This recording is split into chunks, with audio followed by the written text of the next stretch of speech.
নাবিউন ইসলাম পৃথিবী বাবার হাত ধরে স্কেটিং শেখা, আর আজ সেখান থেকেই বাংলাদেশ রোলার স্কেটিং ইতিহাসে বগুড়ার এই সন্তান দেশের পক্ষে 2টি স্বর্ণপদক অর্জন করেছে। দর্শক, বগুড়ার পৃথিবীর এমন পৃথিবী জয়ের আরও অনেক অজানা গল্প আছে, আর সেই অজানা গল্পগুলোই শুনবো আজ দৈনিক করতোয়ার ক্যামেরায়। কেমন আছেন আপনি? আলহামদুলিল্লাহ, অনেক ভালো আছি। চলুন আমরা তাহলে আপনি এই যে দীর্ঘ 30 বছর পর বাংলাদেশে এরকম একটি জয় নিয়ে এসে দিয়েছেন স্কেটিংয়ের ক্ষেত্রে, এই গল্পগুলোই আপনার কাছ থেকে শুনবো। আমরা একটু বসে কথা বলি। শুরুতেই জানতে চাচ্ছি, আসলে কবে থেকে এই স্কেটিংটা শুরু করা আপনার? আমার আসলে স্কেটিংটা শুরু করা মেইনলি অনেক ছোট থেকে, যখন আমি ক্লাস সামথিং 2-এ পড়ি। আমার বয়স তখন 9 বছর। প্রথম আমি স্কেটিং আমার ভালো লাগতো, কিন্তু ওইভাবে শুরু করা হয়নি তখনও। একদিন এমনি ইউটিউবে স্ক্রল করতে যেয়ে দেখি স্কেটিং, তখন আবার আগ্রহটা বাড়লো, না আমার এটা শিখতে হবে, আমার শেখা প্রয়োজন, আমার মানে আগ্রহটা অনেক বেশি। তখন আমি বাবারে বললাম আমার এই স্কেটিংটা নিয়ে দাও।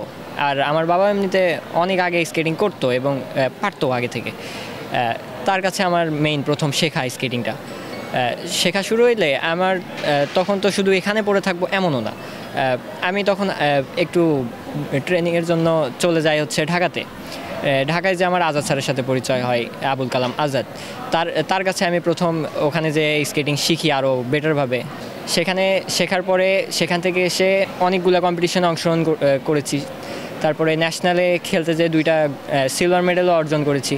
তারপরে এই বছর এসে, মানে প্রায় 8 বছর হচ্ছে আমি স্কেটিং করি। এই বছরে এসে এখানে ফেডারেশনে যখন আমাদের এই চায়নার belt and road roller skating competition যেটা, এখানে যখন চান্স পাই, তারপরে আমারে আরও হায়ার ট্রেনিং দেওয়ার জন্য আমি 2 মাসের জন্য ঢাকায় চলে যাই। এবং সেখানে আমার ফেডারেশন থেকে যেই কোচ মাসুম স্যার এবং আরও অনেকগুলো sir, Asif sir, Robin sir, এনারা আমারে আরও ভালোভাবে ট্রেন আপ করেন। দীর্ঘ 30 বছর পর বাংলাদেশের এই ঐতিহাসিক সাফল্য পুরো এশিয়া জুড়ে ব্যাপক প্রশংসা ও গৌরবের জন্ম দিয়েছে।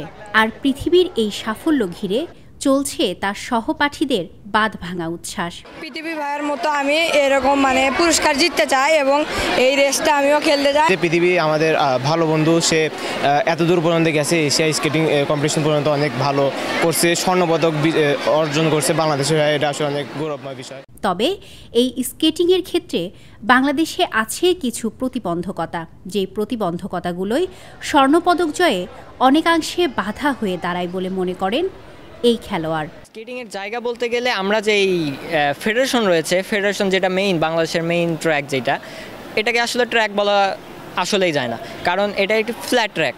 এখানে শুধু বেসিকটাই শেখা সম্ভব। আসলে আমি যেবার খেলতে গেলাম, এবার যে সবথেকে বড় ধোঁকার সম্মুখীন হয়েছি, যেটা যাওয়ার পরে দেখি সেখানে বেন্ট ট্র্যাক, এবং বেন্ট ট্র্যাকে চালানো খুবই ডিফিকাল্ট একটা ব্যাপার।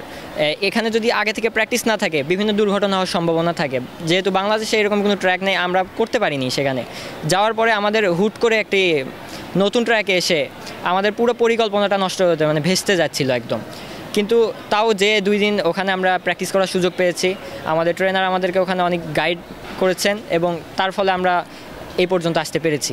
প্রশিক্ষক রয়েছে, কিন্তু গ্রাউন্ড যদি না থাকে তাহলে সেই প্রশিক্ষক আমাদেরকে কিভাবে শিখাবে? যতদিন না হচ্ছে একটা বেন্ট ট্র্যাক বাংলাদেশে তৈরি হবে এবং সেখানে আমরা প্র্যাকটিস না করতে পারবো, ততদিন হচ্ছে এই ভালো ট্রেনার থাকা সত্ত্বেও আমরা ওখানে যে ভালো কিছু করতে পারবো না।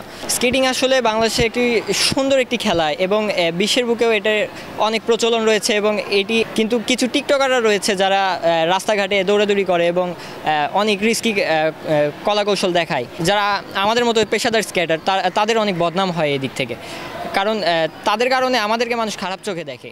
নাবিউন ইসলাম পৃথিবীর বাবা একজন স্কেটিং কোচ, তাই ছেলের এমন সাফল্যে তিনিও বেশ উচ্ছ্বসিত। পৃথিবীর মতো একটা সন্তানের বাবা হিসেবে অবশ্যই গর্ববোধ করছি। আমি অনেক বেশি গর্ববোধ করছি।